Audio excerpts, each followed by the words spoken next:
Hey, good morning, guys. Just wanted to do a video here just to keep you guys up to date on what's going on. We're already at the end of the month for February, pretty much, but just wanted to share some information as in regard to what's going on locally, but even just a quick view of what's happening all over the place. So again, just wanted to share some information. If you have any questions, please feel free to comment or just send me a direct message, a DM, and we can have that conversation.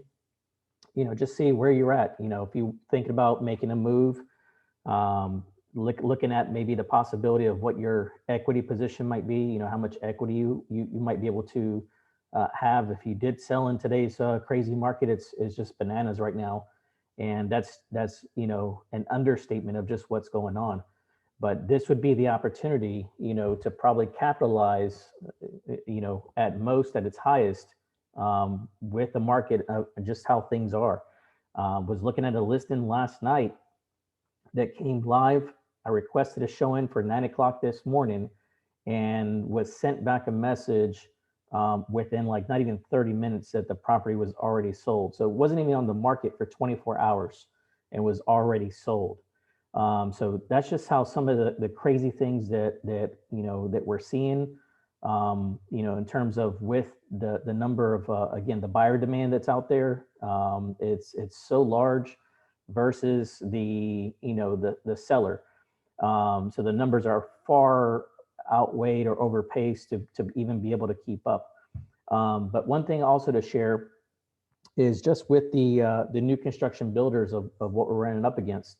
So with those challenges is that, obviously there's not enough inventory, to support, again, the resales. So what's happening is that, again, just as an example of that one listing that came live yesterday and was shortly taken already by then, likelihood that may have been probably something that either the agent or the broker already had a pocket, necessarily or not necessarily a pocket listing, but already knew that the listing was going to come up and already found a buyer on the back end of it. Some people may be in need of, additional time. May not be necessarily the price. Maybe it may be additional time to lease back the property. Most cases, you only have really about 30 days, not 30 days, but 3 months. So if you bought a home as your intent to be your primary residence, within that loan, you would have to take possession of the property within 3 months. If anything longer than that, then now really you didn't buy that property as a primary residence. You're really buying it as an investor. So there are some people that do need additional time to be able to figure out where that next move is going to be.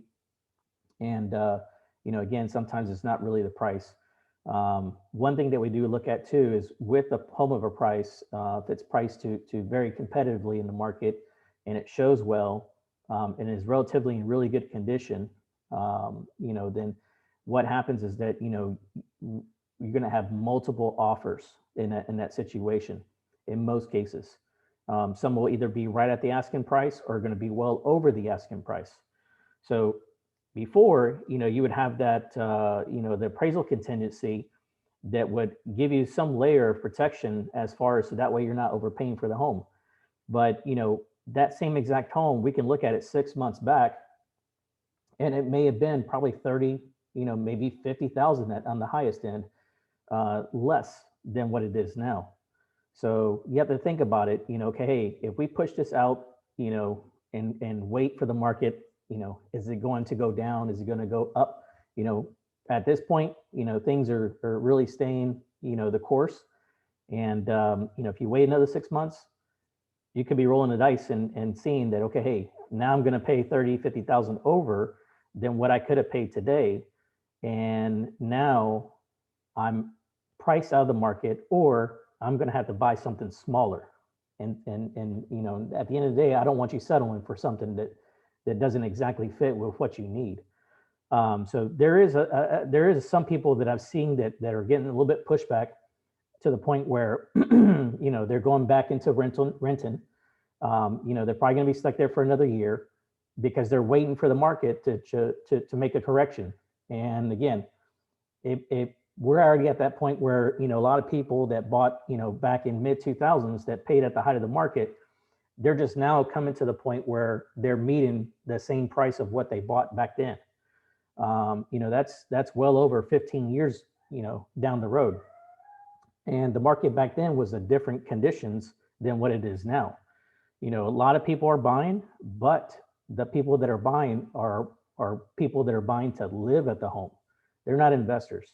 The banks, have done away with a lot of those loans. There's some people that can still do those loans, but it has to make sense. And they're really looking at all the documents. Unlike, back then, it was no documentation.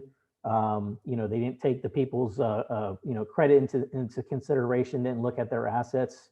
Some of them probably put little to no money down and were able to buy multiple properties. So they had no business in buying properties because they were doing it off of speculation. Now everything is being fully documented. You have to show all your financials, all your assets, all your liabilities to be able to qualify, and then even then, okay, maybe we can only put 10% down based on what the scenario is for the property. If it's an income producing property, most cases you're gonna have to put 20% down. So that's what, is kind of going on with some of these conditions. And again, there is going to be a correction. There is going to be some foreclosures. There is going to be some short sales, but it's going to be a very small number of those that are going to come up. And when that time happens, it could be a year, it could be 2 years, it could be longer. I remember at one point people were doing short sales and were, staving off the foreclosure process for up to 5 years. Banks are not stupid either. They're holding on to properties as well. There's still a lot of foreclosures that are out there, but they're sitting on them because if they start, pulling out all their inventory and selling them, it's going to affect the market. The other thing too is that, with these, properties that they took on, a lot of them probably had mortgage insurance. So they've already been paid out their money. They're just sitting on it, holding it as an asset. And when the time comes, they'll go ahead and liquidate it little by little. They're slowly releasing, probably few here and there every month. But, again, they do put some opportunities there, for people to put in bids. Usually probably within the first like 21-day period, for what they would call an owner occupant. And then after that, then it goes to investors only. But even some of the prices that they're asking for is going to be full retail, and you're still going to have to put some work into the home. So, is it a good option to go that way? Maybe. Most people are pushing over to the new builds, new construction. But again, I'll just share some of this on here on my video screen. And what we got here is just what we would show, what is our database here. But what you can see, this is from today, what we have here, the Market Watch. So this is new listings, shows you the number of solds, number of under contract, a few that have canceled, some that expired. But this is a pretty vast area. So it's not just Tampa, it's not Pinellas, not Pasco. This is basically all of this mid-Florida all the way down to Port Charlotte area down there. This is the number total of listings that are there. So not a whole lot that's available, that's coming up, but this is on a daily basis. So, but if we go here, this is showing time. Anybody can look this up here. If you want to check it out, get a better understanding, you go to market stats and then go to Showtime Index. This is for the month of January. And, some people may think, okay, hey, everybody's moving to Florida. It's not necessarily true. A lot of people are moving. They're moving all over the place. Northeast region, I don't think anybody's gonna move up there, but it's cold out there right now. Midwest, you got the South and then the West. And that was the biggest increase in jump right there. And even here it shows right here where it says the largest boost for 3 months for the third month consecutively, 90%. So, there may be some deals that are maybe to be had out this way, opportunity for people to move. I'm sure in a lot of these places too are probably not going to be as developed as maybe per se as, maybe obviously Florida, for the major markets. Um, but I'm sure there's opportunity everywhere in terms of where you can go, and looking to see. So for now, we'll just stick to our region, which is the South. And you can see a large increase here, 200%. Let's see, last year, 146. So 50% increase in just showings. The open house that we had over 100 showings, was on the market for Friday, Saturday, Sunday before they made a acceptance on an offer. So in those 3 days, we easily had over 100 people in that house, track through that house. And then we had 7 offers. Out of the 7, 3 were 3 of them were over the asking price. So that just goes to show you, even if it's just that one house or other homes, very similar what's going on. But you can see the numbers from December. November was very strong, but just the new year, I don't know exactly what happened. If it just, people really had that New Year's resolution that, hey, we're gonna buy something, or that they're seeing that, hey, the prices of these homes are just going, way over in terms of increases. So maybe that could be the motivating factor, the driving factor for them to start looking at it. And plus, tax time's right around the corner, so that could help spur some of the growth there, where people are now coming up with funds for the down payment, to have that money there or pay for the closing costs. But this is really surprising just to see that the number, and we knew that this year was going to be even crazier as far as versus 2020. That 2020, we thought we were going to be toast, just that everything was going to go down. And obviously that was, totally wrong in terms of perception, and was just really, really crazy. Here we got 2 different ones. So one is Pasco, other one is Hillsborough. But this first one here is for manufactured homes. Same thing here, manufactured homes. And again, this is for January. You're not going to find a lot of listings of manufactured homes, but not only that, but even the Linden side is going to be very limited as far as what might be out there. One lender you probably would check into for manufactured homes is going to be Farm Credit. But most of those for Farm Credit, they only will lend if it's a rural area. A lot of these areas like Zephyr Hills, parts of like Dade City, Brooksville, you start looking outside like Wimauma for Hillsborough, like that Ruskin area. All those areas are being redesignated, so they're not necessarily being counted as a rural area anymore. Now that would be changing, and that may change the qualification, for that area for them to lend on that property. So it's going to be very limited on those in terms of how lending is going to happen, but basically just giving loans. So that's what I mean by lending. Hillsborough County, we have, here from 2020, there's 37, it's only 20. Cash transactions, 15, 9. So again, very limited numbers for the month of January. You can see the price increase from year to year. See here too, median time to contract, 35 days. Now it's 7 days. Median time from sell, because those usually are much longer to sell. But you can see again, the days have gone down. Have shortened up. Number of new listings, that has picked up, which is good. So you probably got those people looking to move from a manufactured home. A lot of those areas are being heavily developed. It's going to push them out, because one reason why they moved in some of those areas is just for being the country area, have some privacy. And now all these roads are being built up. All these new homes are being built right around them. I've seen one community, I don't know if it was a mobile home park or whatnot, but the guy held onto the property and the builder just built right around him. Luckily, he's not landlocked, so he does have access to the road for his, for the people to get in and out of that little community. But that's going to become more and more frequent. Pending inventory has gone up. Active listings, a little bit smaller. And month of supply, this would be more aligned with what we would normally see in a market, but this is not a normal market. Go to Pasco, very similar in terms of that. This is going to be more opportunity to find manufactured homes versus Hillsborough, because Hillsborough there's not a whole lot, but Pasco there's going to be more because it's more country.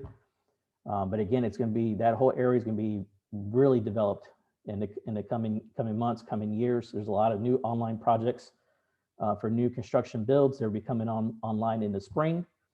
So if you need some information about those properties coming up, let me know. Build times right now are anywhere between 8 to 10 months on new builds. A lot of the builders and the new builds gives you the options where you can pick, as far as what you're looking to do. The most builders are going to the inventory model.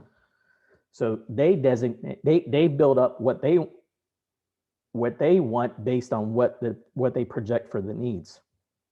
So if it dictates, okay, hey, we want to build smaller homes, or 1,300 square foot or 1,500 square foot or an 1,800 square foot, whatever it may be, they're already doing that already, building those homes, but not in the record numbers that they were doing back in the mid 2000s.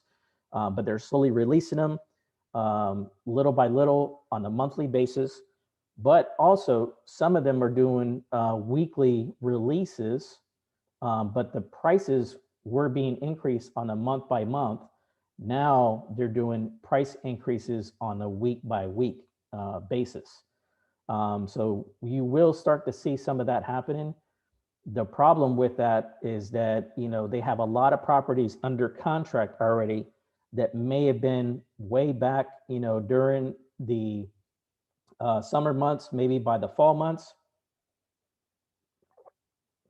Sorry, just had to drink some coffee. And some of the problems they're running into is going to be appraisals, because again, there's not a lot of sales to support the new pricing that they have now than what they were given back then. So again, just for instance, if a home back in the fall was same model, $30,000 less, and then today, is again, so if it was 250 then, and now it's 280, 290, most appraisers are going to go back 6 months, the last 6 months from probably the same community, and try and see if they can support it.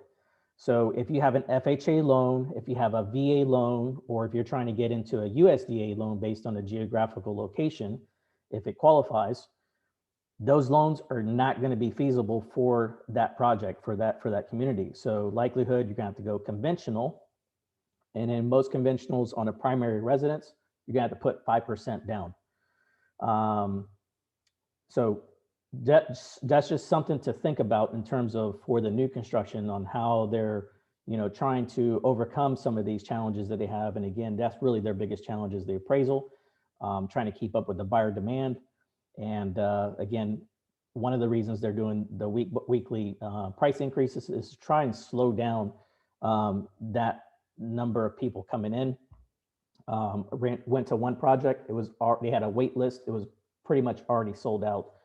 And so it is becoming harder and harder to find a new construction build, depending on what your time frame may be for that. Also, the prices continue to increase. So, some people are going to get priced out of the market, or they're just going to have to, at the end of the day, it has to make sense for you. I wouldn't buy into more than what you could afford, because then if there's any future changes in the HOA payment, in the CDD payment, now it's going to really stretch you thin. And that's what's going to happen, to where people are probably going to get into a situation to do a loan modification, or they're going to have to sell it and get out of it and go back to renting, or find something else that's cheaper in price if it is available at that point. But going back to this here, we'll get out of here on the mobile homes. I'll close with this. Let me scroll down here to find it.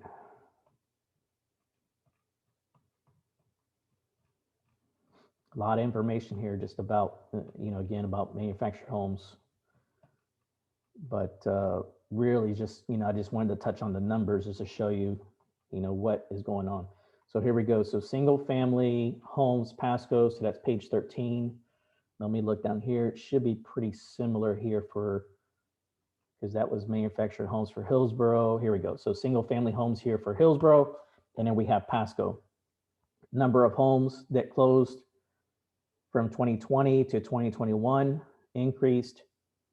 Number of cash transactions increased. Price, you can see that there, 230, let's just say 230, 265. Easily right there, $35,000 increase. Average sales price, 247 and change, 294, 50, almost 50, probably 50,000 right there. Let's see here, price, people are paying top dollar, 100% for these homes. Times of contract, you can see, has gone down considerably. And this is the month of supply. It's not the same as if it was, say, the manufactured homes. Again, normal market would probably be in that 2-month supply. And but again, this is not a normal market. Time to sell from 80 down to 60, so it's gone down. New homes, new pending sales, pretty close from month to month. New listings has gone down. Pending inventory way up. And then active listings way down. Look at that, 2,100 down to this. So it's gone down considerably. So that's shortened the time there. Let's go to Pasco. Oh, that's Pasco. Let's go to Hillsborough. So let's see, the numbers are going to be way higher in terms of just volume wise. But again, it's probably gonna be the same picture there. So closed sales are up. Number of cash transactions, look at that, has gone up. Not a lot, but still, it's still something that people are doing. People are probably selling, getting that equity, and then boom, moving down here, or they may have already been down here, may have been in the home probably 15 years, pay that mortgage down over that 30-year mortgage, plus the equity they have, and then moved into something else, either to move up or move down, or it may have been a lateral move. Maybe they had to move closer to family or something like that. So there's all different reasons why people move. Sales price, again, 257, 297. Numbers keep on, again, equity. Prices keep on increasing. Time to contract from 35 to 12 days. 83 down to 58. Pending sales, listings, inventory is pending is way up. So that's under contract. Active listings from almost 4,000 down to 1,600. Again, month of supply, very low. So just wanted to share some of this information here. That way you can see exactly what's going on. And again, some of the biggest challenges in terms of what you guys are finding, really need to strategize and develop a plan, a game plan on how to find a home, but also when it comes time to write up the contract, what exactly are you guys doing to set things differently or set you apart to at least get you into consideration. If you like to have the opportunity just to have that conversation in chat, I'm free, willing to just, spend that time. We can jump on a Zoom call. We can meet face to face. If you want to go meet up at a Starbucks or Dunkin' Donuts, we'll have masks or whatever, we can be outdoors. Just to have that conversation. So if you have any questions, feel free to comment, direct message, DM, and would love the opportunity just to be able to sit down, 10, 15 minutes of your time. All right, guys. Thank you again. Stay safe. And spring break should be coming up pretty soon. Bye, guys.